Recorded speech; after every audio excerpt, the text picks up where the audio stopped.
honored guest. How many of you can tie a perfect knot for your necktie? Wow, there are quite a lot who cannot. And I am no different. Even though we work in a corporate world, we tend to forget to tie a tie because we don't wear it daily. If you go into Google and type in how to, the first option it will suggest is how to tie a tie. So you know this is a very much searched topic in the how to category. Tying a tie was always a nightmare for me, especially during my high school days.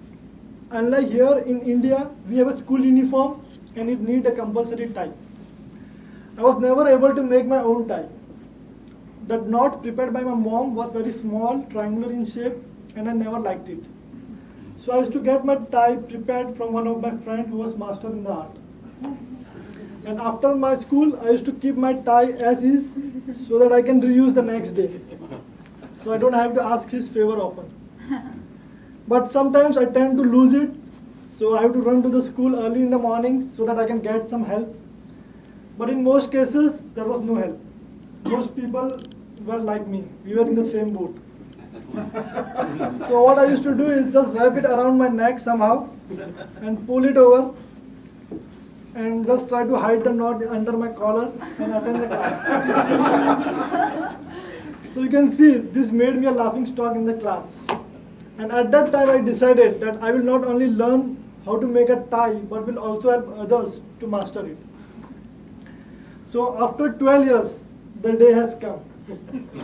I had to do it because my speech was due since long. So I learned to tie a perfect tie few days back and I'm still practicing it. And the more you practice, the better shape of your knot and the better length of your tie comes out. So today I will demonstrate how to tie a perfect knot. Initially it will look very complex like a nuclear physics, but once you try it, you will know it is very true. So I have made my process into 3 simple, easy to understand steps, and you will easily remember those steps. Today we will see how to tie a Windsor knot. It is a thick, white, triangular shaped knot that projects confidence. It is a knot of a choice for presentations and job interviews. So let's start with the essentials. You need 3 important things. Number 1, a neck. You don't want to tie your necktie somewhere else. Number 2, a tie. Number 3, the most important is lot of motivation. It is highly desirable that you wear a suit or a casual shirt, a formal shirt. And this is not a very good example of the same. As you can see, my shirt is very short and I was not able to tuck in. And the reason is whatever shirt I buy, it shrinks after the first wash. So my evaluator can suggest me a good laundry detergent as part of the feedback so that I can improve my speech next time. So let's start with the process. You can see on my left hand side is the narrow end of the tie and on my right hand side is the wide end of the tie. The narrow end is much shorter than the wide end and this is your initial position. It is a 3-step process. The most important step is step 1. Once you remember the step 1, step 2 and 3 will be very easy to follow. And one more tip, you are always going to move the wide end. This is going to stay as is. Okay? Step number 1, move the wide end over the narrow end and pull your wide end from back to front. Okay? So you can see the wide end is again on the right hand side, the narrow end is on the left hand side. So move over, pull it from back to front. Step 2 is just the inverse of step 1. You move beneath the narrow end and push it from front to back. So if you know the first step, step number 2 is just the reverse of step 1. So you can see a triangular shape is taking place and you are almost there. Now the third and the last step.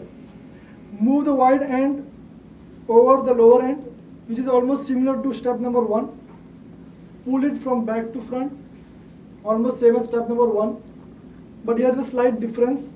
You need to pull it inside the outer loop which you just created. You see? And here it is, a perfect Windsor knot. Almost perfect. So now you know the secret and you can use it for improvement of your appearances and to improve your poses.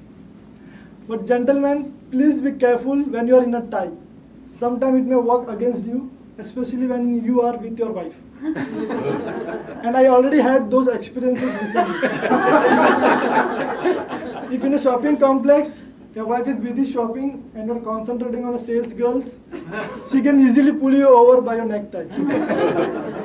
If you enter into an argument with her, she just have to tighten your knot and that's the end of your argument.